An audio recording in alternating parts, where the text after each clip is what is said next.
175 assembly స్థానాలకు సంబంధించిన list ఇది. ఇందులో ఒకే ఒక్క స్థానం అనకాపల్లి ఒకటి పెండింగ్లో పెట్టాం. మిగతాటివన్నీ కూడా ఎంపీ స్థానం పెండింగ్ పెట్టాం. మిగతాటివన్నీ కూడా లిస్ట్ అనౌన్స్ అయినట్టే. ఎప్పుడూ చూడని విధంగా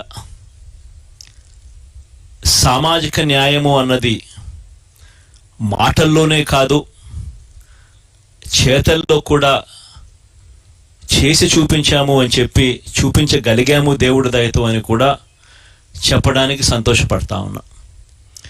ఎందుకనంటే ఏకంగా అసెంబ్లీలో చట్టమే చేశాం.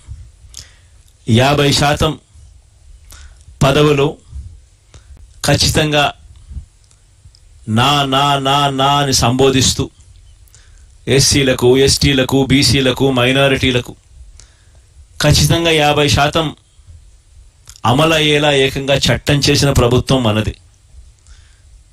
ఇది నామినేషన్ పదవుల్లోనూ, నామినేషన్ పై ఇచ్చే కాంట్రాక్టుల్లోనూ చట్టం చేసి అమలు చేస్తా ఉన్న విషయం. ఈ చట్టం కూడా మనమే అమలు చేశాం. దానిని మనస్ఫూర్తిగా స్ఫూర్తిగా తీసుకుంటూ ఈరోజు 50% అంటే 175 అసెంబ్లీ స్థానాలు, 25 ఎంపీ స్థానాలు రెండు కలిపితే 200 స్థానాలు అయితే, ఈ 200 స్థానాలకు గాను 100 స్థానాలు అంటే 50%, 50% ఎస్సీ, ఎస్టీ, బీసీ, మైనారిటీ నా నా నా అని పిలుచుకుంటూ 50% సీట్లు ఏకంగా వీరికే ఇవ్వగలగడం ఇది చరిత్రలో, ఆంధ్ర రాష్ట్ర హిస్టరీలో ఎప్పుడూ కూడా కని విని ఎరగని ఘట్టమని కూడా చెప్పడానికి చాలా సంతోషపడతా ఉన్నా. ఈరోజు ఒకసారి గమనించినట్లయితే ఏకంగా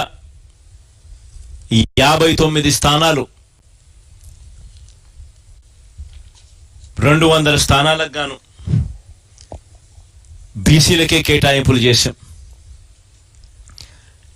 175 అసెంబ్లీ స్థానాలకు 48 అసెంబ్లీ స్థానాలు, 25 ఎంపీ స్థానాలకు గాను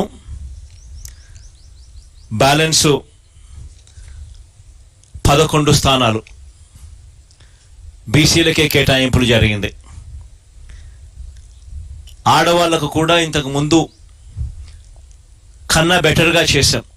కానీ ఇది కూడా నాకు ఇంకా సంతృప్తిని కలిగించడం లేదు. బహుశా నెక్స్ట్ ఎలక్షన్లకు వచ్చేసరికి దీనిని ఇంకా వేగంగా కూడా అడుగులు వేయించే కార్యక్రమం చేస్తా ఉన్నాం. 200 స్థానాలకు 24 స్థానాలంటే 12% అక్క చెల్లెమ్మలకు ఇవ్వగలిగాం. కానీ ఇది కూడా నాకు పూర్తిగా సంతృప్తిని కలిగించే అంశం కాకపోయినప్పటికీ కూడా బట్ లాస్ట్ టైం కన్నా బెటర్గా చేశాం. బహుశా మిగతా ఏ పార్టీ కన్నా కూడా బెటర్గానే ఉంటుందని అనుకుంటా ఉన్నాను.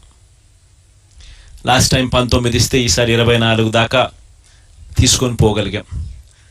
ఇది కూడా ఒక విశేషమనే చెప్పాలి. కానీ నెక్స్ట్ ఎలక్షన్లకు వచ్చేసరికి ఇంకా దీన్ని ఖచ్చితంగా ముందుకు తీసుకుని ఇంకా పెద్ద సంఖ్యలో ఇంకా నెంబర్లు ఇచ్చే కార్యక్రమం ఖచ్చితంగా జరుగుతుందని కూడా చెప్తా ఉన్నా.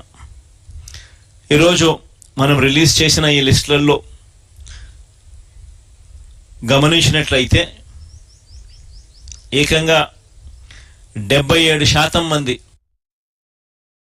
వీళ్ళు ఈ 200 మందిలో ఏకంగా 77% మంది గ్రాడ్యుయేట్స్, ఆ పై చదువులు చదివిన వాళ్ళు. ఎమ్మెల్యేలకు సంబంధించి 175 మంది ఎమ్మెల్యేలకు గాను 75% గ్రాడ్యుయేట్స్, ఆ పై చదువులు చదవగలిగిన వాళ్ళు మనం ఎంపిక చేయగలిగాము అని కూడా చెప్పడానికి కూడా సంతోషపడతా ఉన్నా. మైనారిటీస్ కూడా ఇంతకుముందు 5 స్థానాలు ఇస్తే ఇవాళ 7 స్థానాలతో మైనారిటీ సంఖ్యను కూడా బాగా పెంచగలిగినామని చెప్పడానికి కూడా సంతోషపడతా ఉన్నా. మొత్తం మీద 50% నా అని పిలుచుకుంటూ ఎస్సీ, ఎస్టీ, బీసీ, మైనారిటీలకు ఇవ్వడం అన్నది చరిత్రలో నిలిచిపోయే ఘట్టంగా మరొకసారి చెబుతూ